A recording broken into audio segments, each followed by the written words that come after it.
Uber presents Cricbuzz Comm box. India marginally ahead of where the West Indies were at the same point. The West Indies were 67 for 2, India 76 for 2. But the West Indies finished so strongly. From there on, they scored 114 in the back 10, 80 in the last 6. Whereas India still have to get those. Where are we? 76 for 2. Happy with the position?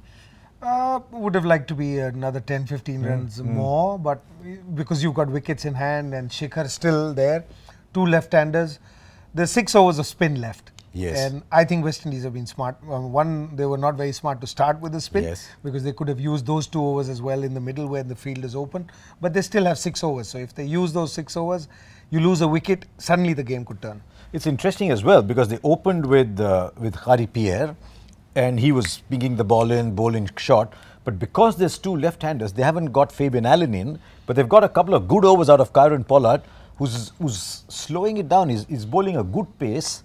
So he's bowled 2 overs for 11. They take that any day. Yeah, and I think he'd probably carry on bowling if both the left-handers carry on, and if he's going for 8, 6, 7, 8 runs an over, because from here on you need 10 an over. When you're putting that total up and it's, last 6 overs 80, it doesn't seem like, a daunting task at that stage. But when you're chasing, then you have that total in front of you, and then that becomes very difficult. So it's from here to the next 3 overs, I think, would be where the game would really make it. What happens in the next 3 overs? You shouldn't lose a wicket. If you don't lose a wicket, with the kind of players to come with Manish Pandey and Krunal Pandya and Dinesh Karthik, you could still get there. But you lose a wicket now, every over that you lose a wicket, you're going to be being pushed away from that. It'll be interesting how Shikhar Dhawan goes. He's 37 of 28, so his strike rate is about 130.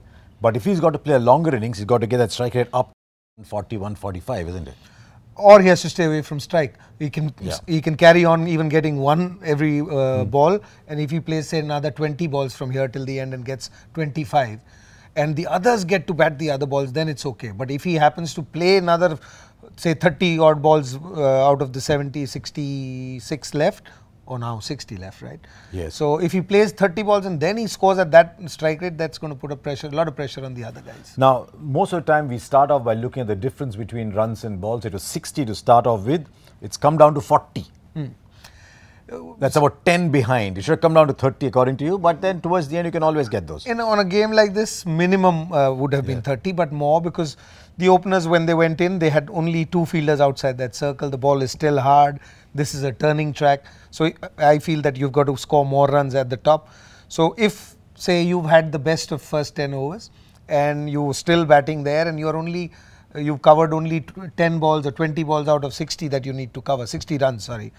So when you get out, what happens to the next guy? He's not even as good as you, but he has to cover more than what you've done. So you're leaving it too much for the end. I know India's been winning and they're playing with this confidence, but these are little things that start playing on your mind when you're not playing well. I think India will be enthused if someone like Rishabh Pant plays a big innings. They've backed him quite a lot, sending him at 4 ahead of Manish Pandey. This was the right situation for Manish Pandey. He had got time, and he's not very good when he's got to come in and score at 10 and over. But Rishabh Pant has just hit a 6, and there's another run and a no ball. There's a big over coming up. It's 87 for 2. So India need 95 and 56. With this generation of batsmen, they tend to back themselves to get those 8 wickets in hand. Is it what? 50-50, 60-40? With 2 left-handers in, it'll be 50-50 all the way. Get in 1 right-hander, it becomes 60-40. Okay, so there you are. Uber presents Cricbuzz Comm box. We'll get a good finish, but I think India marginally ahead at this stage.